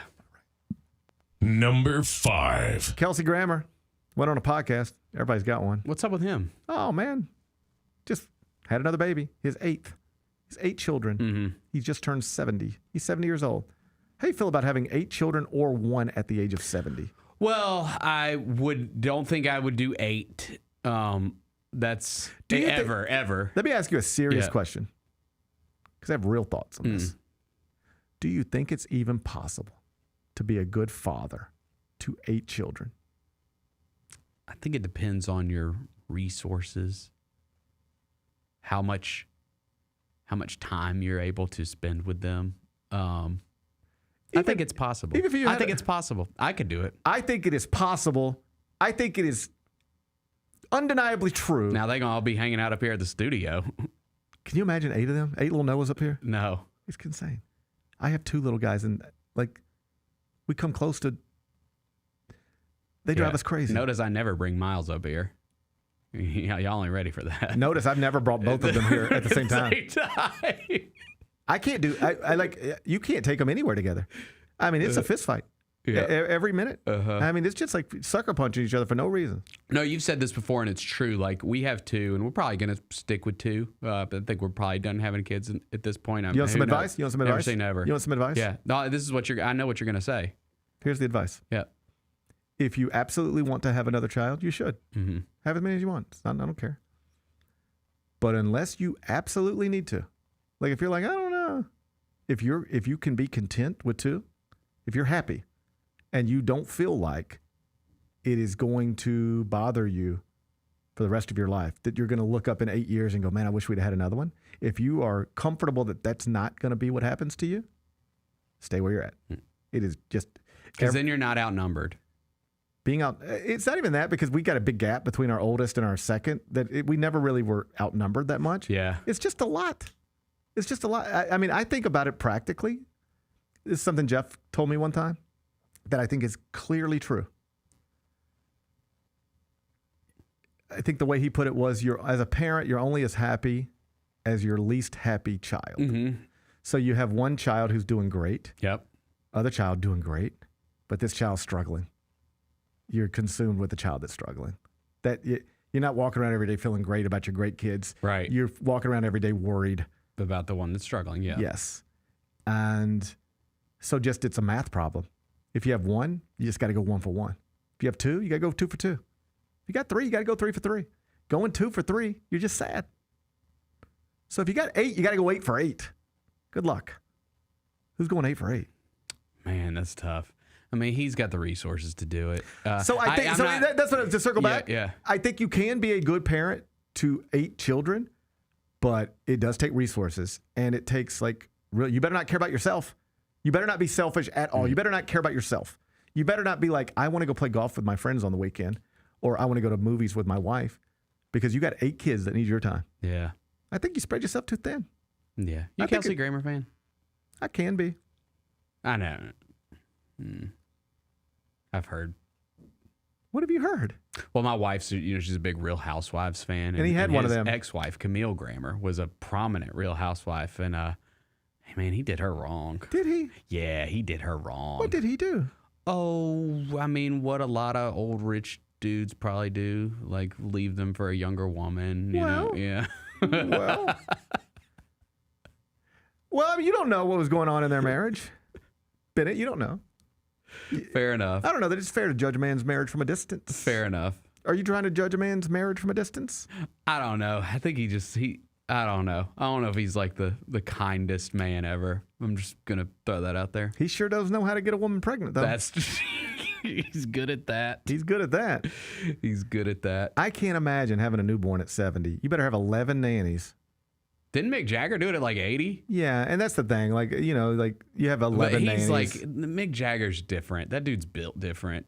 He's built different. He's built different. Yeah. Al Pacino, too. My favorite. I guess. He's built different, too. I just can't imagine having another baby in my house right now.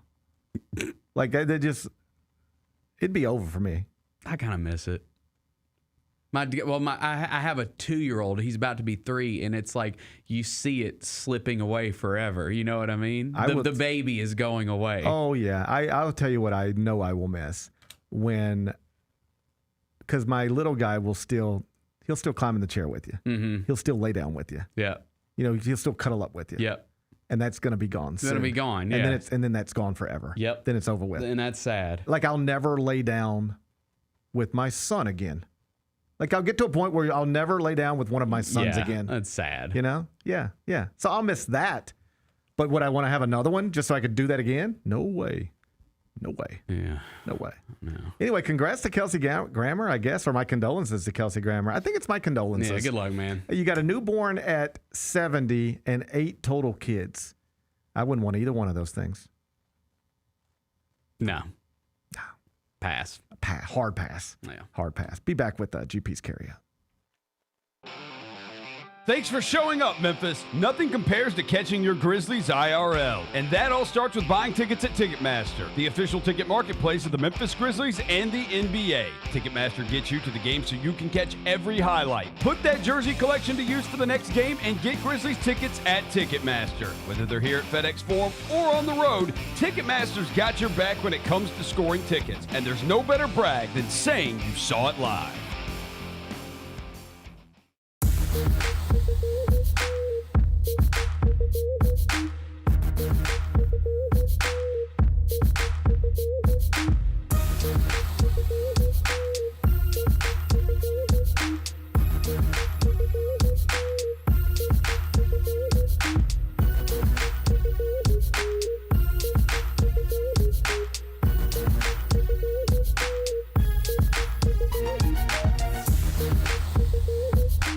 Thanks for showing up, Memphis. Nothing beats catching your Grizzlies IRL, and nobody knows that better than you. So next time you want to hit up a game, Ticketmaster's got your back with tickets to every upcoming matchup. Whether you're catching the Grizzlies at home or on the road, you'll find tickets at Ticketmaster, the official ticket marketplace of the Memphis Grizzlies and the NBA. Keep putting that jersey collection to use and get Grizzlies tickets today. There's no better brag than saying you saw it live. See you courtside again soon, Memphis. Sonic Radio. Welcome back to Sonic RNDIO. That spells radio with me, the CIO. This just in, the new Sonic $1.99 menu lets you build a crave-worthy meal for just $1.99 an item, whether that's a creamy shake, crispy tots, or a quarter-pound double cheeseburger. This just out. Ostriches. They're mean, not very cute, and in my opinion, way too big for a bird. Don't miss the Sonic Fun 99 menu. 5 items, always $1.99. Live free, eat Sonic. Tax not included. See menu for details. The countdown to the 2025-2026 Grizzlies season is on, and our 10-game packs are the ticket to your ultimate fan experience. Whether you want to see the big names or just cheer on your team on the weekend, you can save money on a ticket pack that fits you.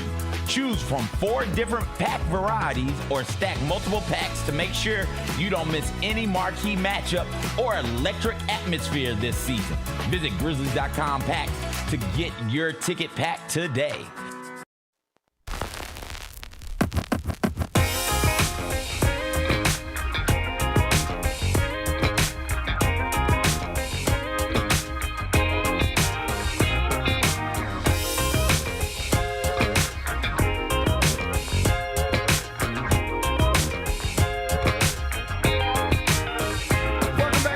Show presented by Ortho South. Let's wrap this up with GP's Carryout.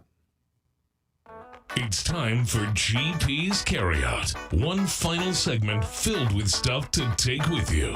It's not everything you need to know, but it's most of it. What did we miss today? Congratulations to the Memphis women's soccer program. Yeah, man. Closed out the regular season yesterday with a 6-0 victory over Temple. I think it's 6-0. Did not look ahead. Didn't look ahead. Now it's conference tournament time. It's the 3rd straight regular season conference championship for the Memphis women's soccer program. 16th conference title in program history. And Memphis is entering the postseason undefeated for the 2nd time in school history. They are now 15-0-2 with one of the draws coming to Tennessee. Another elite women's soccer program. So now it's American Athletic Conference tournament starts, I think, a week from yesterday. So week off, and then we get into postseason action. And best I can tell, they're never going to lose. We'll finish the season undefeated as your national champions. Yeah, one of the draws was with an AAC team. Yes. I can't remember who it was because it was a couple weeks ago. Anyways, that's our only, whoever that was. It's Tennessee and one AAC school. Yes, whoever that was, that's our... They got hell to pay. That's our get back. They don't know what's coming for them. Yeah. We don't know who they are. But I can find out. But we will identify them at some point. I should have probably known that before I brought that up. Yeah, you like to bring stuff up. Well, hey, at least I knew that one of the draws was with an AAC school. You ever notice how I rarely bring up things I don't know anything about? And when you try to bring up things I don't know anything about, I just sort of sit here and look at you like, all right, keep talking if you want to, but I'm not going to chime in on this because I don't know what you're talking about. On your toes, man. Man, I've been on my toes. What are you talking about? I was just trying to keep you on your toes. Who else tied the women's soccer team? Bennett, tell me since you brought it up. It's not something we needed to know. We're just trying to get to what to watch on TV. You know who it was. You're not going to believe. Oh, look. UAB. It was UAB. Damn them. Damn them. They took half our bones. Because that's the way the Battle of the Bone works. Do not clip this. If you tie it, you're going to end up in a UAB video. Again. Yeah, do not. Get those bones back. Hey, beat their ass and bring our trophy back, too. Beat them so bad that they have to give us the football bones back. Yes. We tied them in women's soccer. They took half the women's soccer bones. We have half the women's soccer bones. They have the other half of the women's soccer bones. Yes. We will meet them at a place to be determined for the American Athletic Conference Championship in the tournament. And we will dispose of them so badly that we, A, get our women's soccer bones back, but also reduce them to the point where they feel obligated to give us back our football bones. Those damn Blazers. Chris Mortensen's son. I can't stand them. Think about that for a second. I can't stand those damn Blazers. Chris Mortensen's son sitting down there with our football bones. And whoever UAB's women's soccer coach is, that person's got half our soccer bones. We got to get our soccer bones back. Go get those bones back. Let's go get our soccer bones back. UAB, Y'all are going down. You don't even know. Y'all are going down. You're going to pay for what you did. You're going to pay for drawing us. And you're also going to pay for what Chris Mortensen's son did to our football team. All right? Yep. Nice little 8-minute video you made. But we got a video coming too. All right? It's going to be a women's soccer video. And you're going to be on the wrong side of it, Yes, UAB. you are. I can't wait till we get... BTA. It's coming. Oh, UAB. You're going to wish you never even got into a battle for the bones. That's right. By the time this is over, you're going to look up and be like, who thought it was a good idea to battle for bones with those folks up in Memphis? I don't even know if they made it in that. I don't know the qualifying for the AAC tournament. I would assume everybody gets to play in it. Maybe not. I don't know. That's another one. I don't know the answer. I don't know the answer. Bennett wanted to close the show by bringing things up and then saying, man, I don't know, though. I hope we get to meet him. Bennett, is there one, before we move on, is there anything else you want to talk about that you don't know about? I just hope we get to play UAB because I want my revenge. I want my revenge, too. Yeah, I want my revenge. Let's go get them Blazers. Yeah, let's get them. What's today's biggest game? We going Blazer hunting.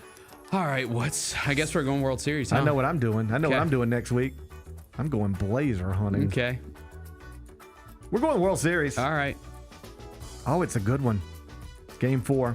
Blue Jays and Dodgers. On the mound for Toronto, Shane Bieber, former Cy Young Award winner. On the mound for the Dodgers, Shohei Ohtani. First pitch, 7 o'clock. We're doing it on Fox. The Dodgers are minus 200. The Blue Jays are plus 170. How are you going to act? You can get Shane Bieber and Vlad Jr. at plus 170. Man. But that requires you to bet against the greatest athlete of all time, Shohei Ohtani. I'll just go Dodgers. I mean, it's minus 200. I'll go Dodgers. I don't feel good about it. I do not feel good about it at all. Dude, that thing just went 18 innings last night. Who the hell knows what's going to happen today? Laying 200 against a 94-win team with Shane Bieber on the mound is crazy. I don't mean wrong. I don't mean crazy. I just mean it's like... I know. That's wild. Shane Bieber with a 94-win team, and you got to lay 200 if you want to go the opposite way with the Dodgers and Shohei. Woo. Okay. Minus 200 Dodgers. Yeah. All right. Yeah. Bennett said the Dodgers taking a 3-1 lead tonight in the series. Again, first pitch, 7 o'clock. It's on Fox. What are we watching on TV? Can I interest you in a House of Dynamite? What is this? Why do I know what this is? I think, by the way, if anybody ever asks you that question outside of the studio, say no. Okay, no. No. If anybody says, hey, can I interest you in a House of Dynamite? Say no. Because it sounds dangerous. Yes, that's true. I mean, take one little match. Oh, yeah, okay. I know what this is. This is the new Catherine Bigelow movie. That's right. Yeah. I've heard of this. #1 in movies at Netflix.com They're right saying now. awards buzz potentially. Idris Elba. People like him, don't they? Yeah, he's great. He is great. You want to know what we got on Rotten Tomatoes? 79%. Ooh. That ain't going to get you a Best Picture nomination. It's better than Springsteen. That's not getting nominated for Best Picture. From Academy Award-winning director Catherine Bigelow, when a single unattributed missile is launched at the United States, a race begins to determine who is responsible and how to respond. Okay. Who do you think's responsible? Russia? I don't think Russia wants it with us. Who do you think's responsible? Probably Venezuela. I don't think they do that. They keep trying to run those boats. So what is going on? We're just blowing up boats every day. I don't know. Every day. We're just blowing up boats. I mean, she's good at this. She's good at this. I'm going to give it a chance. I loved The Hurt Locker, Zero Dark 30. those are great movies. It's only an hour 52. Yeah. I like that. I'm going to watch. I think I'm going to give it a try. You know what? Maybe that'll be, assuming the baseball game doesn't go till 2 in the morning, maybe it's a nice little post-baseball game movie. Baseball game wraps around 10.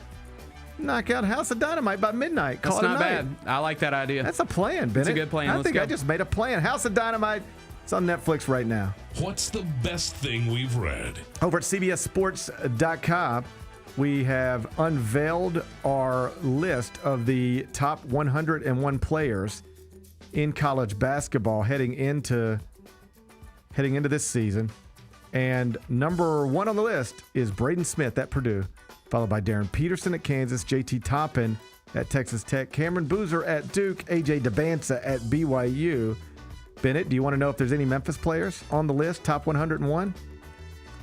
I'll say Doug McDaniel's on the list. Did not make the cut. Aaron Bradshaw? Did not make the cut. Did anybody? No.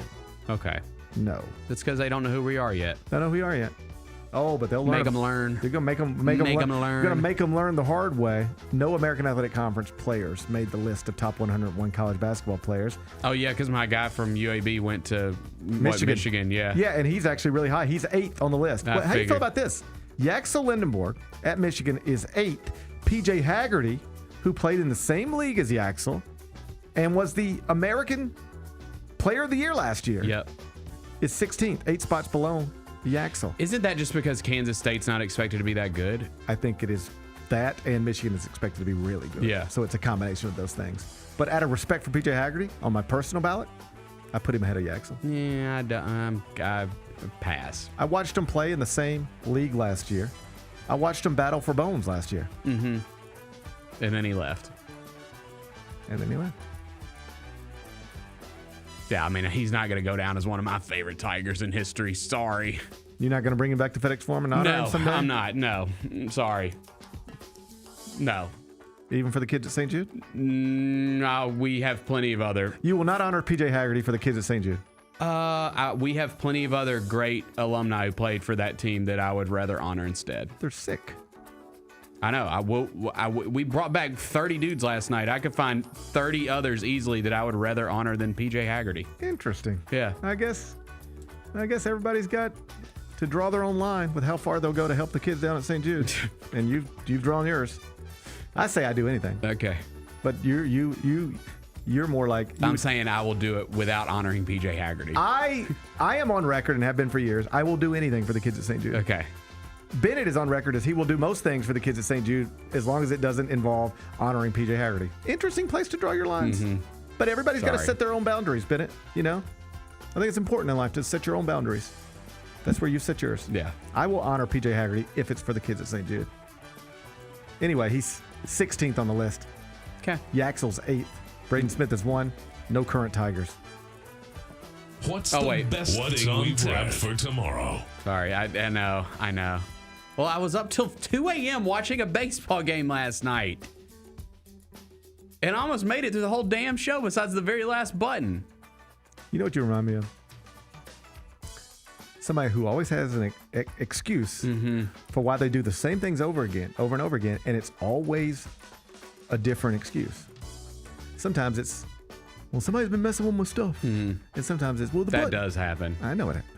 The buttons aren't labeled. Sometimes I was up so late. Sometimes I got up too early. Yeah. And I hadn't had my coffee. Like if I were talking to one of my children, I won't name which one, but I'd say, hey, why isn't your room clean? And they'd say, well, I had school all day, and then we had practice after school, and then I had homework, right? And I'd say, okay, that's a good explanation for why your room's not clean now. Okay.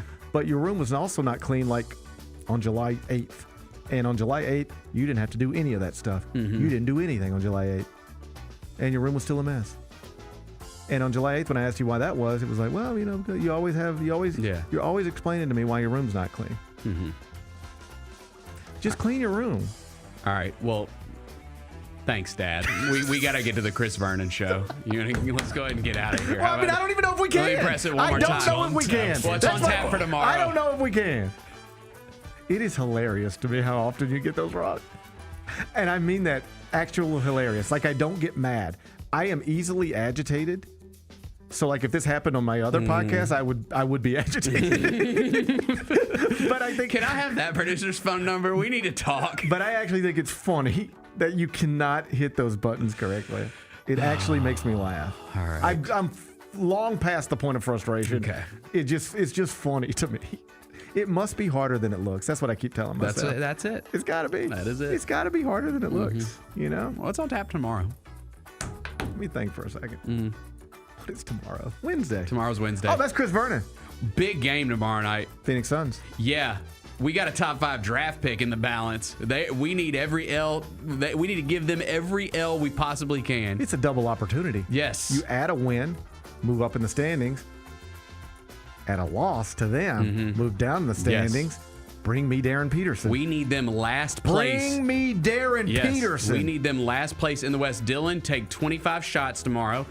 It's all revenge game. Revenge game. Buddy. Revenge game. Oh, Dylan Brooks, if there's one way to prove to the Grizzlies that they were silly to let you go, it's by taking 45 shots tomorrow night. Let's do it. Take you 45 shots, Dylan Brooks. Take a few tough ones. Let's do it. Take a lot of tough ones. All right. That's the plan for tomorrow. Get ready for tomorrow night. Talk to Chris Vernon. Sounds good. Look back at the World Series. Yes, sir. All right. Enjoy the rest of your day. I'm going to enjoy mine. Be back here tomorrow at 10. Until then, be careful, be kind, be good. Ready for your hood.